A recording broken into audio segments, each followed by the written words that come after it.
ইসলামের বয়স হচ্ছে ওইয়া দুখন একদিন বিশ্ব জগৎ ধোঁয়ায় আচ্ছন্ন ছিল। দেয়ার ওয়াজ নাথিং এক্সেপ্ট আল্লাহ সুবহানাহু ওয়া তাআলা।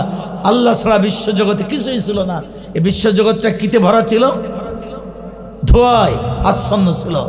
সেদিন মহান মাহবুদ আসমান আর জমিন, অনস্তিত্ব আসমান অনস্তিত্ব জমিনের নাম রেখে, নাম ধরে ডেকে বললেন অস্তিত্ব ধারণ করো। তারা সাথে সাথে বললাম আমরা আল্লাহর হুকুম পালন করে, আমরা মাথা নত করে দিয়ে আনুগত্যের বিধান গ্রহণ করে আমরা অস্তিত্ব ধারণ করলাম। তার মানে আল্লাহর হুকুম যেদিন সৃষ্টির উপরে জারি হয়েছে আর সৃষ্টি যেদিন আল্লাহর হুকুম পালন করা শুরু হয়েছে, সেই দিন থেকে ইসলামের বয়স শুরু হয়েছে। মন থাকবে?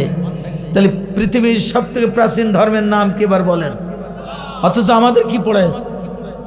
আমাদের পড়াইছে পৃথিবীর সকল যত ধর্ম আছে সকল ধর্মের মধ্যে শেষে আবির্ভূত ধর্মের নাম হচ্ছে ইসলাম। চিল্লায় বলেন নাউজুবিল্লাহ। ইসলাম হচ্ছে পৃথিবীর আদি ধর্ম। কি একজন ঠিক বাকি রাখি? এখন এই ইসলাম বাদ দিয়ে যদি আমরা অন্য কোনো আদর্শ গ্রহণ করি, ওয়ামান ইয়াবতাগি গায়রাল ইসলামি দীনান ফালান ইউকবালা মিনহু ওয়া হুয়া ফিল আখিরাতি মিনাল খাসিরিন। ইসলামের এই জীবন আদর্শ পরিত্যাগ করে যদি তুমি অন্য কোনো আদর্শ, হোক তার নাম জাতীয়তাবাদ, হোক তার নাম ধর্মনিরপেক্ষতাবাদ, হোক তার নাম পুঁজিবাদ, সমাজতন্ত্র, গণতন্ত্র, হোক তার নাম আবু জেহেলবাদ, হোক তার নাম কায়দা আজমবাদ, বা বাংলাদেশের কোনো নেতার নেত্রীর নামে বাদ যুক্ত করে দিয়ে যা বলা হয়েছে, সকল মতবাদ আল্লাহর কাছে অস্বীকৃত, অগ্রহণযোগ্য।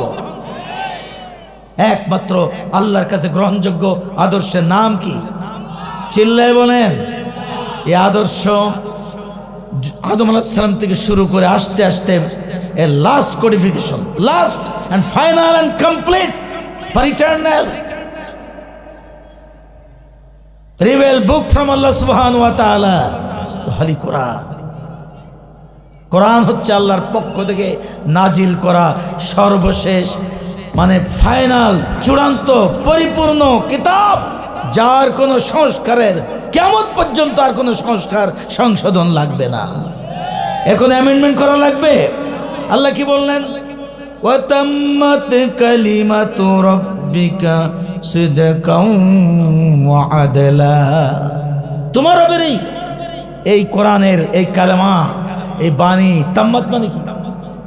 তাম্মাত মানে কি বলেন?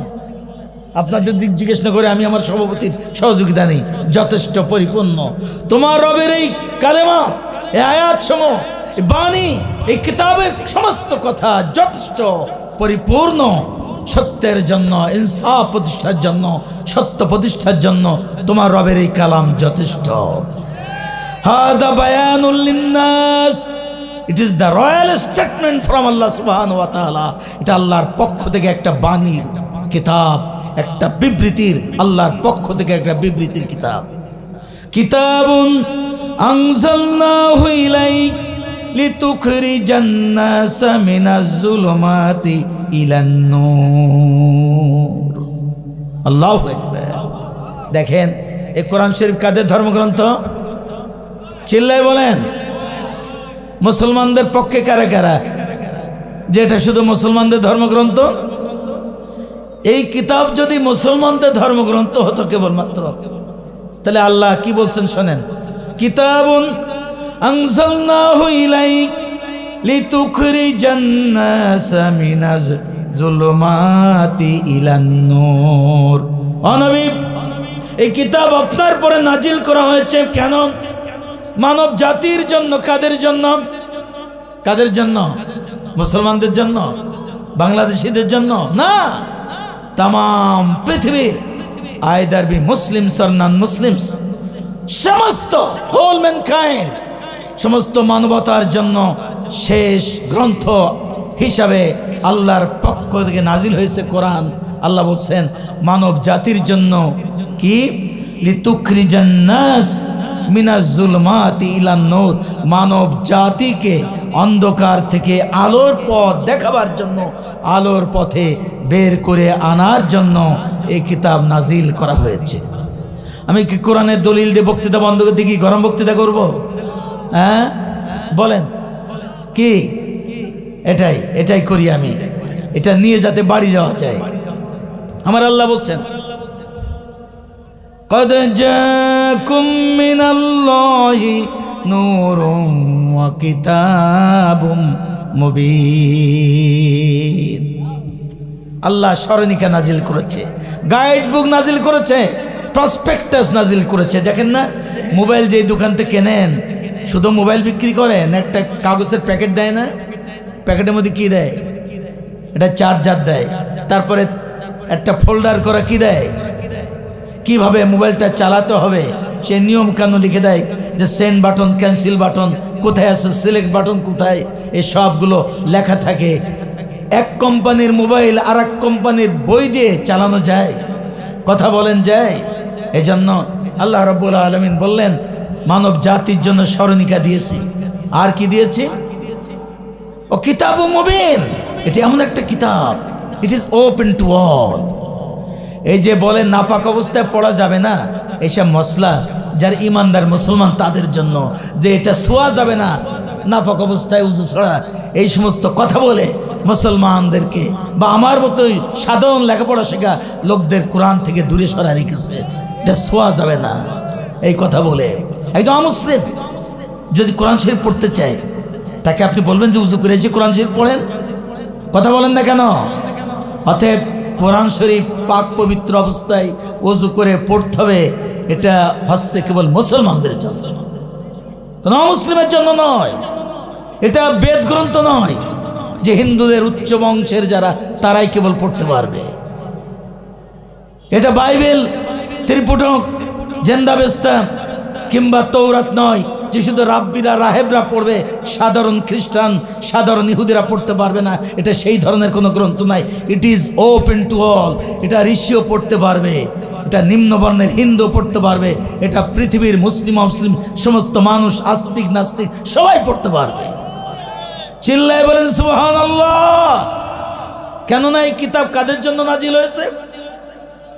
শাহরু রমাদান আল্লাযী উনজিলা ফীহিল কুরআন হুদাল লিন-নাস ওয়া বায়্যিনাতিম মিনাল হুদা ওয়াল Furqan. It is the month of Ramadan in which the Quran is revealed, the guidance of whole mankind. চিল্লায় বলেন আল্লাহু আকবার।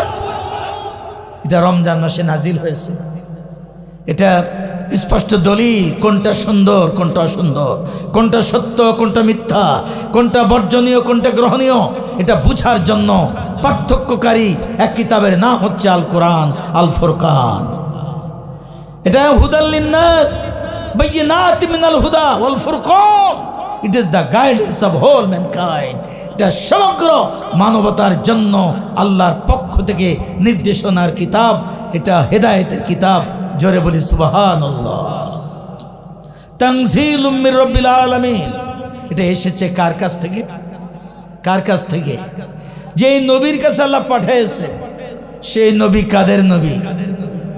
কাদের নবী? শোনেন নবী কি বলে, কুল ইয়া আইয়ুহান নাস।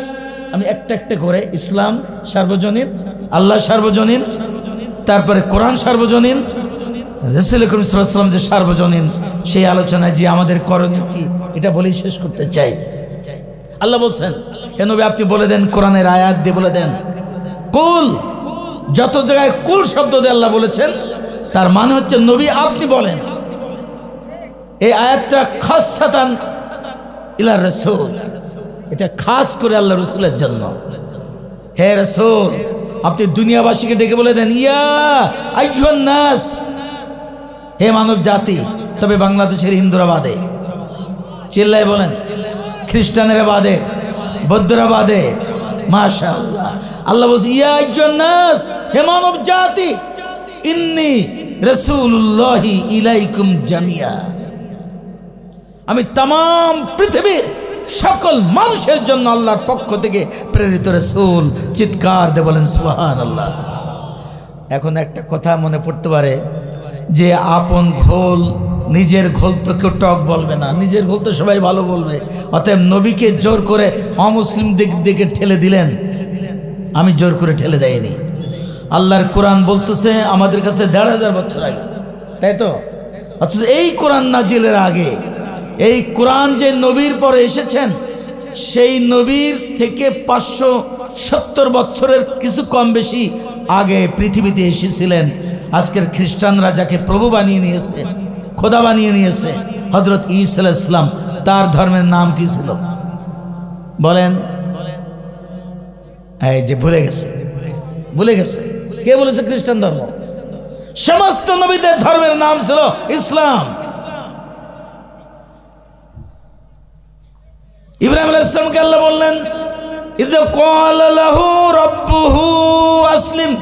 ঈসা আলাইহিস সালামের আগে এসেছিলেন মুসা আলাইহিস সালাম, মুসা আলাইহিস সালামের আগে এসেছিলেন ইউসুফ আলাইহিস সালাম, তার আগে এসেছিলেন ইয়াকুব আলাইহিস সালাম, তার আগে এসেছিলেন ইসহাক আলাইহিস সালাম, তার আগে এসেছিলেন হযরত ইসমাঈল আলাইহিস সালাম, তার আগে এসেছিলেন হযরত ইব্রাহিম আলাইহিস সালাম। জোরে বলেন সুবহানাল্লাহ। নবীর জন্মের ৩৫০০ বছর আগে এসেছিলেন হযরত ইব্রাহিম আলাইহিস সালাম। এর মাঝখানে এসেছিলেন ইয়াকুব, ইউসুফ, মূসা, ঈসা। জোরে বলেন সুবহানাল্লাহ। আল্লাহর কোরআন বলছে সকল নবীদের ধর্মের নাম ছিল ইসলাম। ইব্রাহিমকে আল্লাহ বললেন ইয ক্বালা লাহু রাব্বুহু আসলিম ক্বালা আসলামতু লিরাব্বিল আলামিন। আল্লাহ বলেন ইসলাম কবুল করো, আত্মসমর্পণ করো। ইব্রাহিম সাল্লাল্লাহু বলেন I have submit my whole self to before Allah সুবহানাহু ওয়া তাআলা। আমি পরিপূর্ণ আত্মসমর্পণ করে হানিফা মুসলিমা পূর্ণাঙ্গ মুসলমান হয়ে গেলাম। চিল্লায় বলেন সুবহানাল্লাহ। এমনকি ফেরাউন যেদিন ডুবে মরতেছিল, কে? মূসা আলাইহিস সালামের সঙ্গে যখন যুদ্ধ, সেই যুদ্ধে মূসা আলাইহিস সালামের কাছে অস্ত্র দিয়ে যুদ্ধ করে নাই, আল্লাহ কি করলেন? তাড়িয়ে নিয়ে গেলেন ফেরাউন বাহিনী মূসাকে অথই দরিয়ার কিনারায় তিনি পার হয়ে গেলেন। অনেক বড় কাহিনী। যখন ওই রাস্তায় ফেরাউন নেমে পড়েছে, ফেরাউন সাথে ঈমান গ্রহণ করে কি বলেছিল? তিনি বললেন ক্বালা আমানতু বিরাব্বিল আলামিন রাব্বি মূসা ওয়া হারুন। হ্যাঁ, আরেক জায়গায় বলেন ক্বালা আমানতু আন্নাহু লা ইলাহা ইল্লাল্লাযী আমানাত বিহি বানু ইসরাঈলা ওয়া আনা মিনাল মুসলিমিন। মানে ফেরাউনও জানতো মুসলমানরা হচ্ছে একমাত্র খাঁটি দল। তাই মরণকালে যে ইসলামের, যেই মুসলমানদের বিরোধিতা করেছে, যে মুসার বিরোধিতা করেছে, এখন পানি খেয়ে যখন সিঙ্কিং হ্যাঁ and drinking finally over drinking and dead, in that time he was counting his time by sinking heavy water. তখন ঠেলার নাম কি? চিল্লায় বলেন ঠেলার নাম কি? তখন ঠেলায় পড়ে ফেরাউন পর্যন্ত বলতেছে আমি মুসলমানদের অন্তর্ভুক্ত। তার মানে ওই কালেও ধর্মের নাম কি ছিল? চিল্লায় বলেন। অতএব যে ভাইরা বলেছেন উনার ধর্মের নাম ছিল খ্রিস্টান, না না না, উনারও ধর্মের নাম ছিল ইসলাম। এই জন্য ওই যে ইসমাইলকে যখন জবাই করে দিচ্ছিল হযরত ইব্রাহিম সালাম, মুসারও আগে, কার আগে? মুসা ইসলামের আগে। তো আল্লাহ তখন কি বললেন? ফালাম্মা আসলামা ওয়া তাল্লাহু লিল জাবিন। ছেলে জবাই করে দিচ্ছে আল্লাহর হুকুমে। ওই জবাই করে দেওয়ার হুকুম যেহেতু আল্লাহর, মেনেছে আল্লাহর বান্দা নবী, ওটারও নাম আল্লাহ দিয়েছে ইসলাম। বুঝা গেল? ইসলাম মানে হচ্ছে আল্লাহর হুকুম মানা রাসূলের তরিকা মতো, বাস ইসলাম। এই জন্যে আদম আলাইহিস সালাম থেকে পৃথিবীতে যত নবী এসেছিলেন সবার ধর্মের নাম কি ছিল? চিল্লায় বলেন, আর জোরে চিল্লায় বলেন। সমস্ত নবীরা ছিল আঞ্চলিক নবী, ভাষাভিত্তিক নবী, গোত্রের নবী, পাড়ায় নবী, এমনকি একই বাড়িতে বাপ বেটায় নবী। বলেন বাপ বেটা নবী এমন কে কে ছিলেন? বলেন এই যে এইমাত্র বললাম, বড় ভাই ছোট ভাই নবী, নাম বলেন। মুসা ও হারুন একই পাড়ায়, এমনকি একই গ্রামে, একই মহল্লায় অসংখ্য নবী ছিল। এমন একটা জামানা ছিল সমস্ত নবীরা ছিল আঞ্চলিক নবী, ভাষাভিত্তিক নবী, আরবীয় নবী, আজমীয় নবী, মিশরীয় নবী, কোন একটা কবিলার নবী, কোন একটা গোত্রের নবী, কিন্তু এবং কিতাবও ছিল তাদের জন্য ওরকম আঞ্চলিক কিতাব। কিন্তু আখরি জামানার নবী মুহাম্মদ রাসূলুল্লাহ সাল্লাল্লাহু আলাইহি ওয়াসাল্লাম তিনি ছিলেন বিশ্ব নবী, তিনি ছিলেন বিশ্ব নবী, বিশ্বজনীন নবী। এই জন্য এই নবীর কথা শুধু কোরআন শরীফের মধ্যে নাই, এই নবীর কথা 570 বছর আগে হযরত ঈসা আলাইহিস সালাম কি বলতেছে? ওয়াইদে কলান, হ্যাঁ, ইয়া আয়াতের প্রথমটা কি? ওয়াইদে কল ঈসা ইবনে মারইয়াম ইয়া বনি ইসরাঈল ইন্নী রাসূলুল্লাহি ইলাইকুম মুসাদ্দিকাল লিমা বাইনা ইয়াদাইয়া মিনাত তাওরাত ওয়া মুবাশশিরাম বিরাসূলিন ইয়াতি মিন বাদি ইসমুহু আহমদ। স্মরণ করো, ঈসা আলাইহিস সালাম তার জাতির লোকদেরকে ডেকে বলল, হে বনি ইসরাইল লোকেরা, নিশ্চয় আমি আল্লাহ রাসূল সত্যতা ঘোষণা করি কারি ওই রাসূলের যার পরে তৌরাত নাজিল হয়েছিল। তিনি কে? মুসা আলাইহিস সালাম। আর ভবিষ্যৎবাণী করতেছি, শুভ সংবাদ দিচ্ছি ওই নবীর যিনি আমার পরে পৃথিবীতে আসবেন, যার নাম হবে ইসমু আহমদ, যার নাম হবে আহমদ। আহমদ কার নাম? চিল্লায় বলেন, কার নাম? আহমদ। তাহলে ঈসা আলাইহিস সালাম পর্যন্ত এই নবীর নাম বলে ভবিষ্যৎবাণী করেছেন। তিনি হবেন বিশ্ব নবী, তিনি হবেন বিশ্ব নেতা। আমি তো আঞ্চলিক, আমি ঈসা আলাইহিস সালাম আঞ্চলিক নবী, আমি বনি ইসরাইলদের নবী।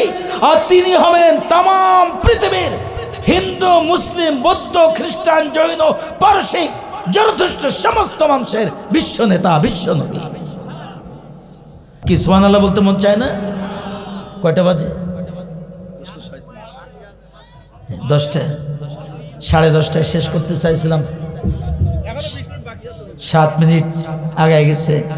এই যে আমার আলাউদ্দিন মুখোমুখি বসছে, আজকের এই মাহফিলে আমি যাতে না আসি তার জন্য আমার এই আলাউদ্দিন সামনে বসে আমার ড্রাইভার হাফেজ নিয়ামত সকালে অনুনয় বিনয় করেছে, যেই কষ্ট গেল আজ কয়দিন আপনি আজকের মাহফিলে যান না, আরও 1 সপ্তাহ রেস্ট নেন, জানাই দেন রেজল বেগে, জানাই দেন আপনি শারীরিক অসুস্থ, মাহফিলে যাওয়া যাবে না।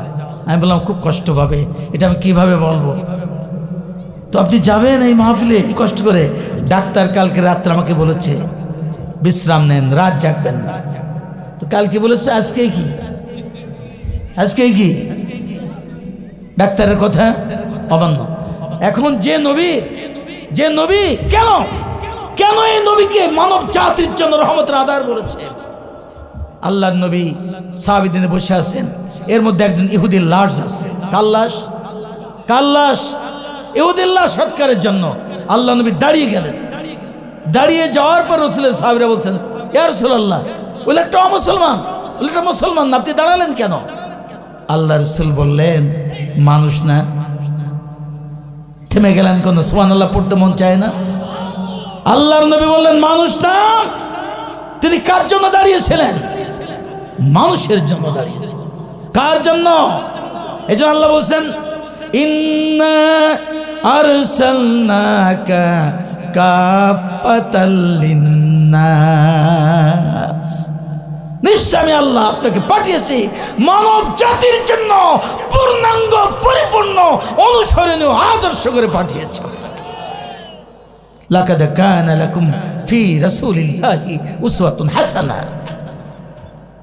রাসূলের কাছ থেকে এমন সার্বজনীন অসাম্প্রদায়িক আচরণ পেয়েছিল বলে এই অস্ত্র বাংলাদেশে করে না, আলেমদের করতেও শুনি না। আল্লাহর নবী মক্কা থেকে হিজরতের জন্য মদিনায় পালিয়ে যাওয়ার আগে 3 রাত 3 দিন কোথায় ছিলেন? কোন গুহায়? না, সুর গুহায়, সুর পর্বতের গুহায়। পর্বতের নাম কি? গারে সুর। আমি দেখে এসেছি। এই সুর পর্বতের গুহার মধ্যে 3 রাত 3 দিন নবী পালিয়েছিলেন। কেন? ঘর থেকে বের হওয়ার পরেই সমস্ত খুঁজে, এই আব্দুল্লাহর পুত্র পালিয়ে যাচ্ছে, ধরো তাকে। মানে নিজ গৃহে থাকতে পারতেছে না, আল্লাহ দিন কায়েমের আন্দোলন সংগ্রামের দাওয়াত দেওয়ার কারণে। এই 3 দিন যেই যুবক রসুলকে পাহারা দিয়ে রেখেছিলেন, গোপনে রসুলের বাড়িতে যে তার মানে আবু বকরের বাড়িতে যে তার ঘর থেকে খাবার নিয়ে নবীর গুহার মধ্যে পৌঁছায় দিতেন যেই যুবক, সেই যুবক কিন্তু মুসলমান ছিল না, সেই যুবক ছিল মূর্তি পূজারী, তার নাম ছিল আব্দুল্লাহ বিন আরিকম। তাবাকাত ইবনে সাদ পড়েন, সিরাত ইবনে ইসহাক পড়েন, সিরাত ইবনে হিশাম পড়েন, তার মধ্যে এই যুবকের নাম লেখা রয়েছে। মুসলিম ছিল না মুসলিম? কেন? কেন সে রসুলের পথ পাহারা দিল? সেই যুবক ইসলাম কবুল করেনি, হয়তো তার নসিবে ছিল না, কিন্তু রসুলের আদর্শ সে এতটা আত্মস্থ করেছিল যে আদর্শ কায়েম হলে শুধু মুসলমান শান্তিতে থাকবে না, আমরা অমুসলমানরাও শান্তিতে থাকবো। তাই সে রসুলের দলে যোগদান করেছিল, রসুলের সাপোর্টার হয়েছিল, কেবল সে দিন গ্রহণ করেনি। সেই যুবক 3 রাত 3 দিন এই গুহারা পাহাড় দিয়ে রসুলের কাছে খবর পৌঁছাতো। সমস্ত শত্রুরা আপনাকে হন্যের মতো খুঁজে বেড়াচ্ছে গ্রেপ্তার করার জন্য, ধরে নেওয়ার জন্য। এই যুবক 3 দিন পাহারা দিয়ে যখন বুঝলো যে 3 দিন পরে তারা নিরাশ হয়ে ফিরে গেছে, তখন আল্লাহ রসুলের গর্তের কিনারায় যে পৌঁছায় চারপাশে তাকে বলেন, ইয়া রাসূল আল্লাহ, আপনি বের হন এখান থেকে, আপনাকে এবং নিরাপদ দূরত্ব বর্ডার পর্যন্ত পার করে দিয়ে এসেছিলেন যেই যুবক, সেই যুবক ছিল মুসলিম। জোরে বলেন সুবহানাল্লাহ।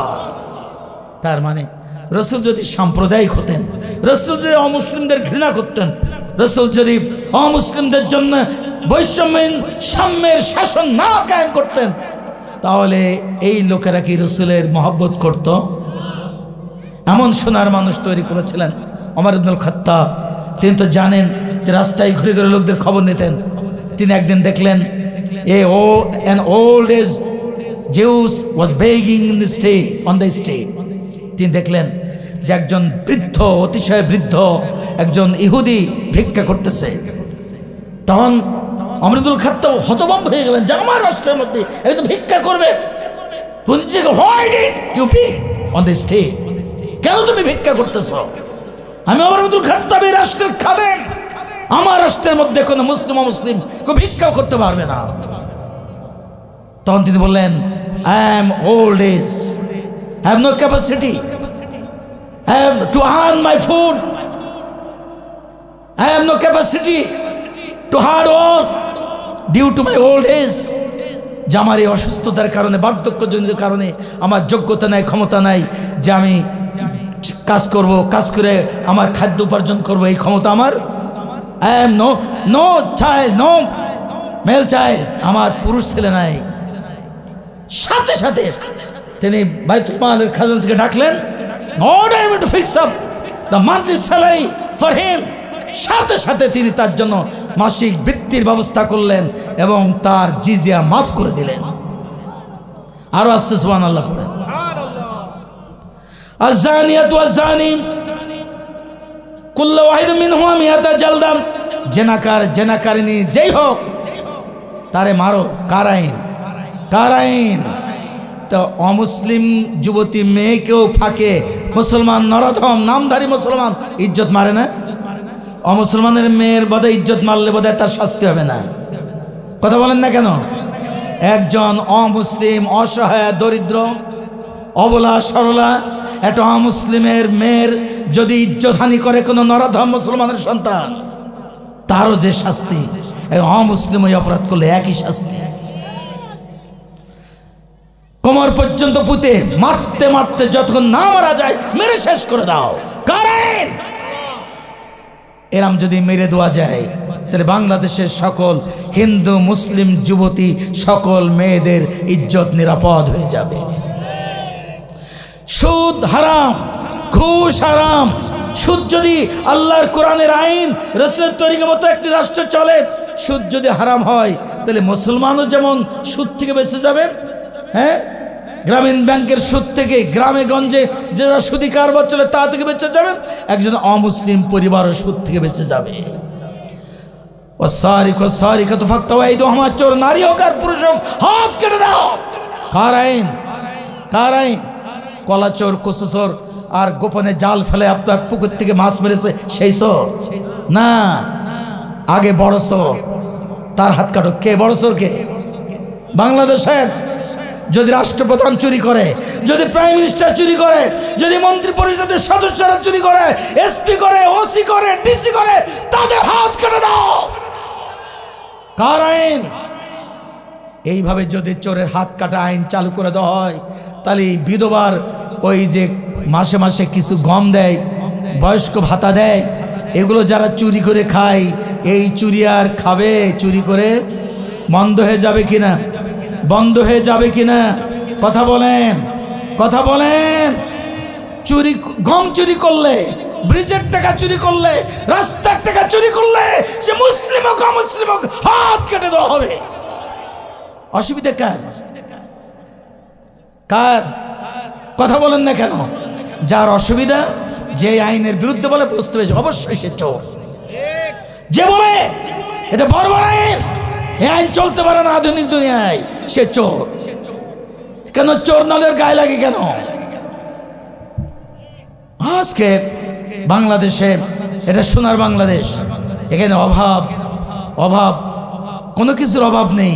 অভাব হচ্ছে চরিত্রের, অভাব হচ্ছে ভালো স্বভাবের, অভাব হচ্ছে সৎ মানুষের, অভাব হচ্ছে সৎ নেতার, অভাব হচ্ছে ইনসাফপূর্ণ বন্টন ব্যবস্থা প্রতিষ্ঠা করতে পারে এমন চেয়ারম্যান, এমন এমপি, এমন মন্ত্রী।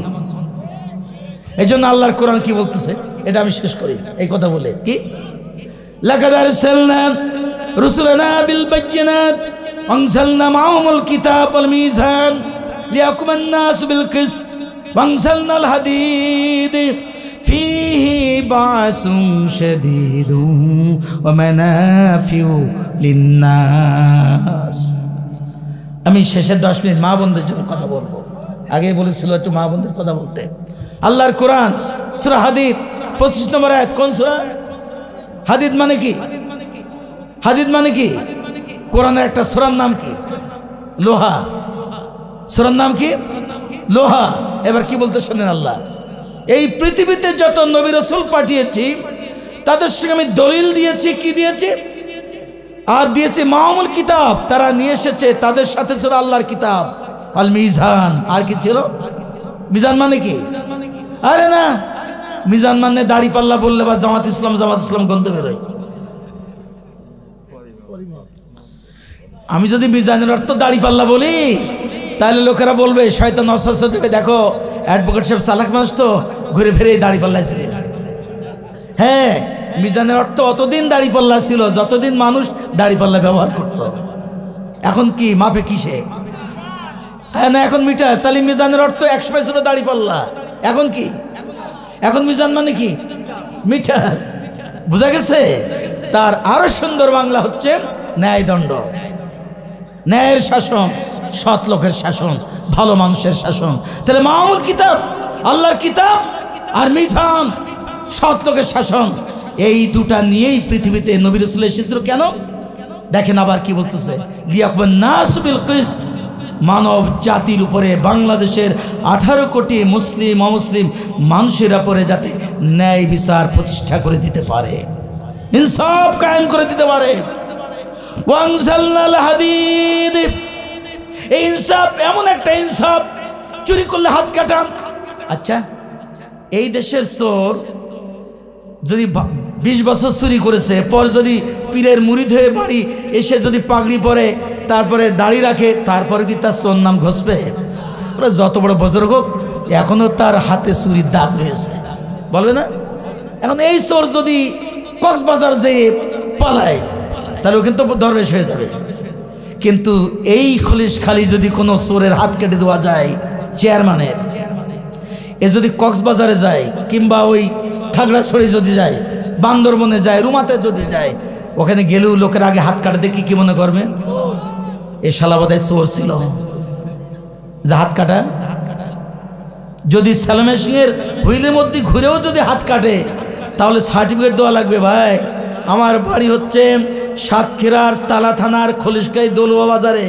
বিশ্বাস যদি না হয় ওই বাজারে যেয়ে চেয়ারম্যানের নাম্বার দিচ্ছি, খোঁজ নাও। আমি সেলোমেশিং স্টার্ট দিচ্ছে, হাতের থেকে ওটা কি সরে গেল, যে পর হাত ঢুকে গেছিলাম হুইলের মধ্যে, ওই প্যাঁচ মেরে আমার হাত কেটে গেছে। এটা চুরি করার হাত কাটা না। এই সার্টিফিকেট দেওয়া লাগবে কিনা? চোরের মন, চোরের মন। এই জন্য আল্লাহ বলতেছে এই আইন সাংঘাতিক ক্ষমতাশীল। একজন জেনাকার, একজন ব্যভিচারকারিনী কোমর পর্যন্ত পুঁতে যতক্ষণ পর্যন্ত না মারে এতক্ষণ পর্যন্ত মারো। আর যদি অবিবাহিত হয় কয় ঘা মারো?